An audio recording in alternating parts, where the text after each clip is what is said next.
Assalamualaikum warahmatullahi wabarakatuh. Di sini saya akan menjelaskan tentang prinsip-prinsip daya. Tetapi pada kesempatan kali ini saya akan menjelaskan bagiannya, yaitu tegangan dan arus dalam rangkaian tiga fasa seimbang. Gambar 2.9 memperlihatkan sebuah generator dengan hubungan Y atau star yang netralnya ditandai 0. Nah, ini ya teman-teman, menyuplai suatu beban yang juga terhubung Y dan seimbang. Nah, ini bebannya, serta netralnya ditandai dengan N. Ini beban tersebut direpresentasikan oleh impedansi ZR di antara setiap saluran dan netral. Jadi ini ada ZR, ZR, ZR. Nah, ini juga ZR, ZR, ZR. Oke.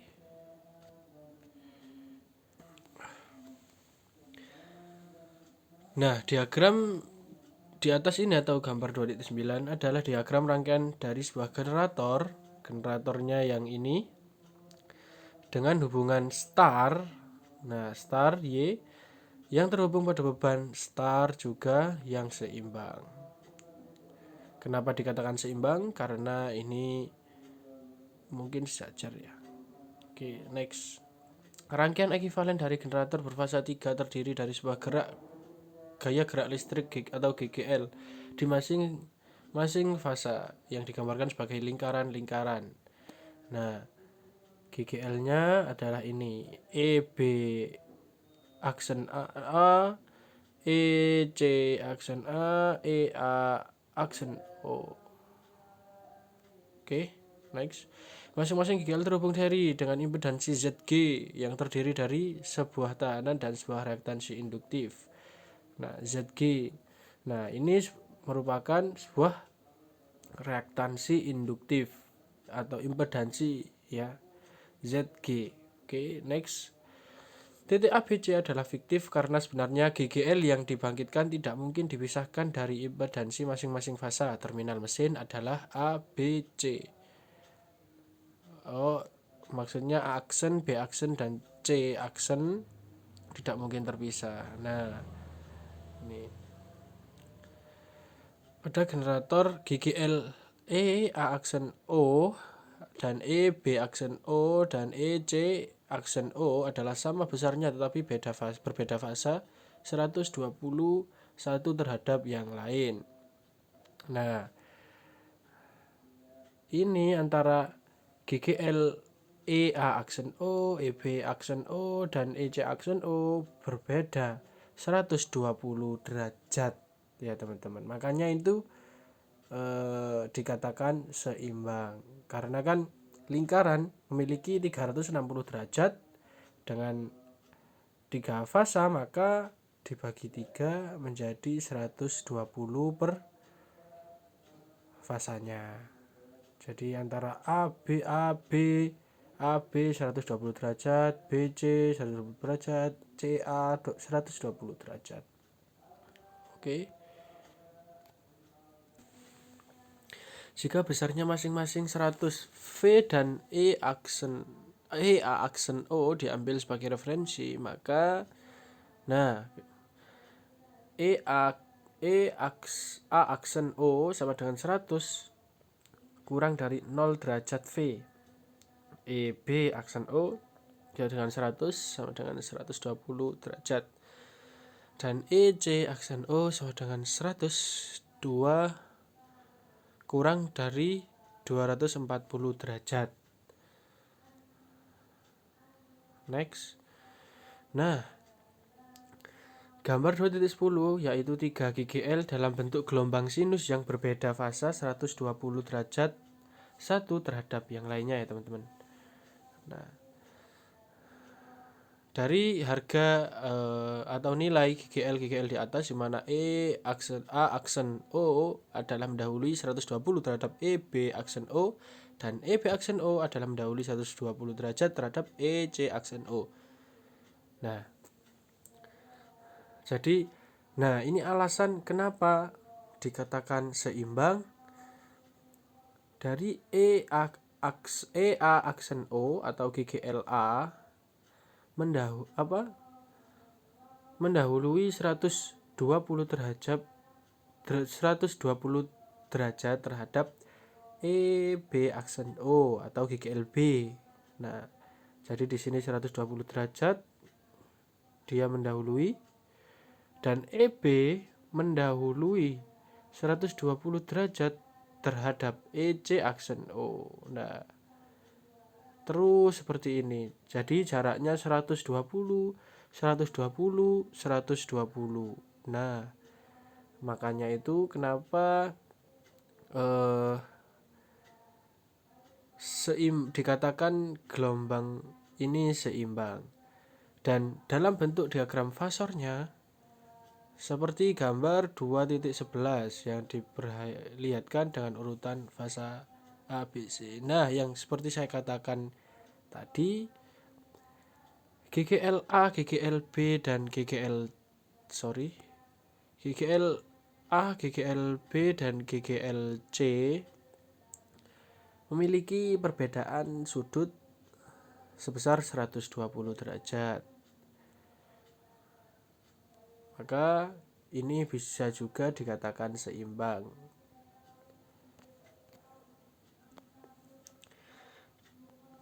Gambar 2.9 yang tadi, pada terminal-terminal generator tegangan ke netralnya, yaitu ada di sini VAO, A, V dari A ke O maksudnya, sama dengan EA aksen atau GGLA dikurangi dengan IAN, arus dari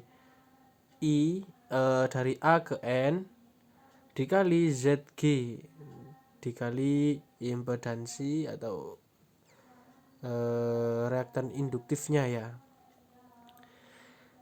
Dan begitu pula juga dengan B sama, lalu dengan C juga sama. Karena O dan N berada pada potensial yang sama, maka VAO, VBO, VCO berturut-turut sama dengan VAN, VBN, dan VCN karena potensialnya sama. Nah, maka diperoleh rumus dan arus saluran seperti IAN sama dengan EA aksen O per ZG plus ZR. Jadi EA aksen O dibagi ZG ditambah ZR sama dengan VAN atau tegangan dari A ke N dibagi ZR. Nah, lalu juga sama, yang B juga seperti itu, yang C juga mengikuti. Dilihat dari sisi seperti ini, EAO dibagi ZG dipluskan ZR sang sana. Nah, seperti ini, maka rumus yang diperoleh adalah VAN per ZR. Nah, begitu. Next.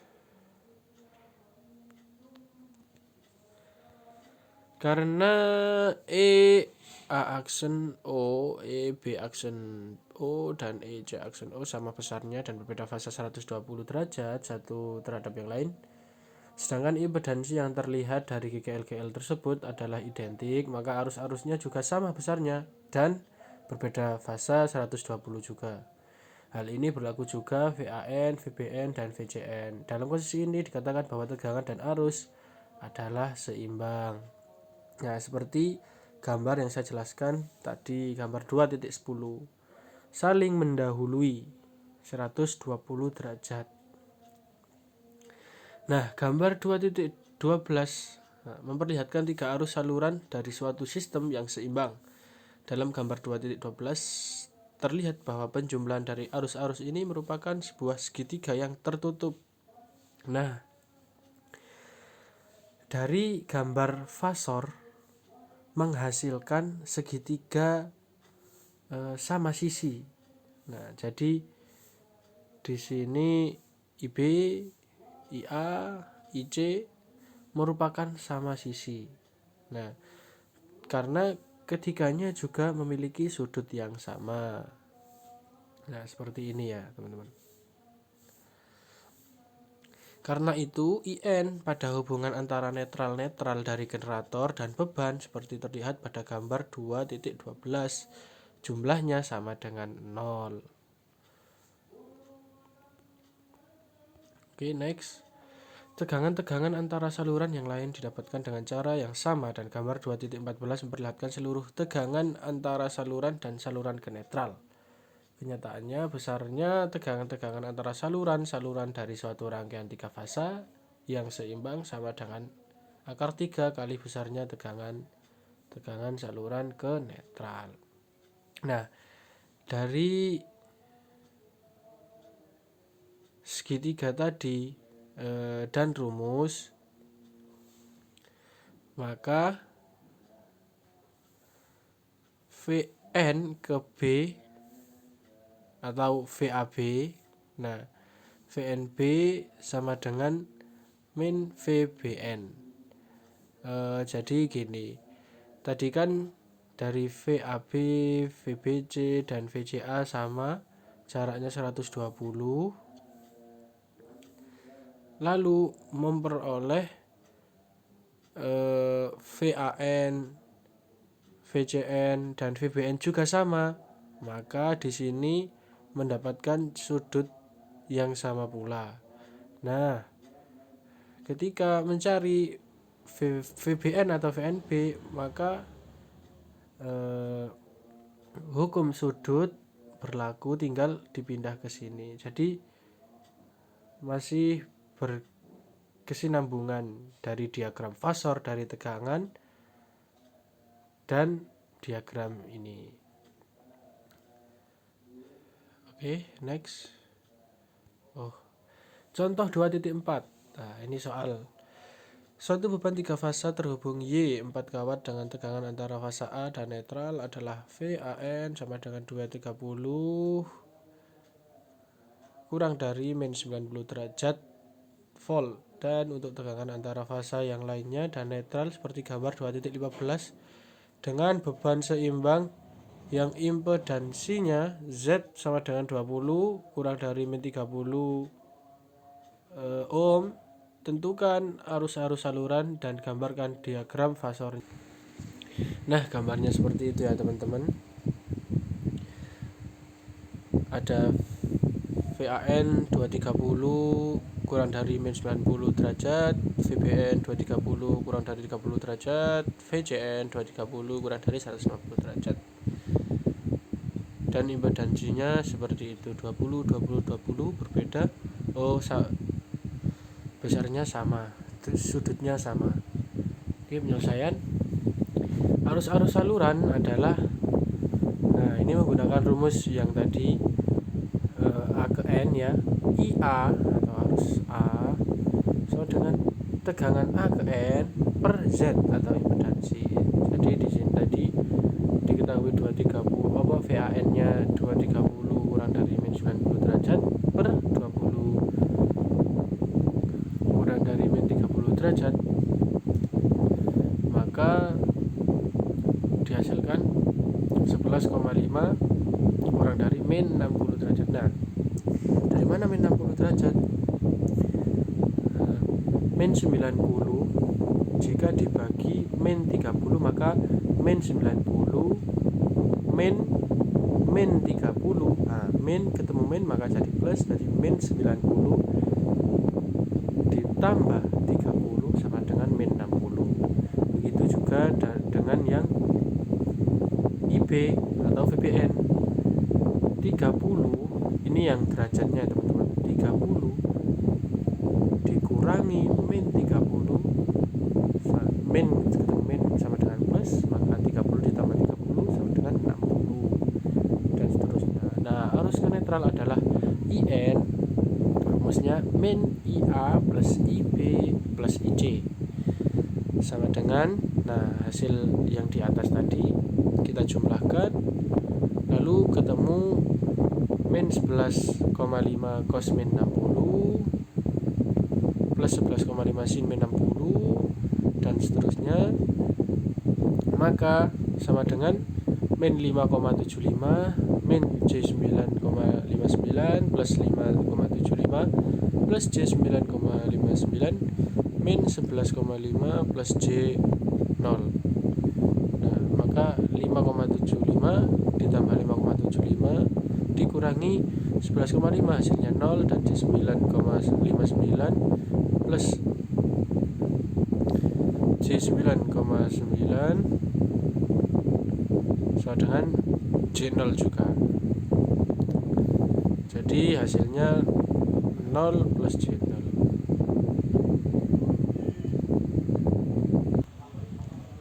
Diagram fasornya seperti gambar 2.16. Nah, seperti itu ya teman-teman. Oke, next. Sekarang daya pada rangkaian 3 fasa.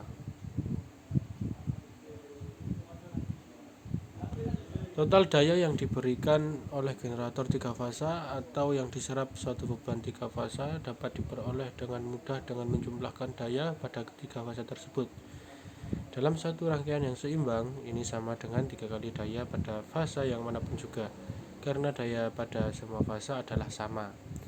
Jika besarnya tegangan antara fasa ke netral untuk satu beban yang terhubung Y atau bintang, maka VAN sama dengan VBN sama dengan VCN.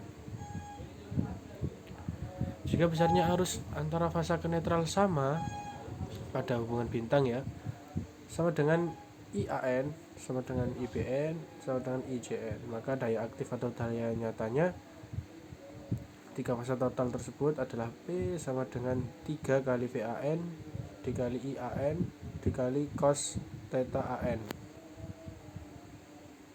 Begitu pula dengan rangkaian yang BN dan CN juga. Dengan nilai cos atau nilai theta AN, BN, dan CN adalah sudut-sudut di mana arus fasa tertinggal terhadap tegangan fasa, jadi sama dengan sudut dari impedansi pada masing-masing fasa. Nah, ketika VP sama dengan VAN atau sama dengan BN dan sama dengan VCN, dan IP sama dengan IAN, IBN, dan ICN, maka persamaan umum dari daya aktif atau nyatanya yaitu P sama dengan 3 kali VP dikali IP dikali cos theta P. Juga VP sama dengan VL per akar 3 dan IP atau arus dayanya sama dengan IL, arus line. Nah, sehingga persamaan 2.31 menjadi P sama dengan akar 3 tegangan dikali tegangan line dikali arus line dan cos theta P. Dan total daya 3 fasa untuk daya reaktif adalah Q sama dengan 3 kali VP dikali IP sin theta P, atau Q sama dengan akar 3 dikali tegangan line dikali arus line dan sin theta P. Dan untuk daya kompleks adalah akar P kuadrat plus Q kuadrat sama dengan akar 3 VL kali IL. Oke, jika beban dihubungkan delta seimbang, tegangan pada masing-masing impedansi adalah tegangan antara saluran, dan arus yang mengalir melalui masing-masing impedansi adalah sama dengan besarnya arus saluran yang dibagi akar 3, atau VP sama dengan VL, IP sama dengan IL per akar 3.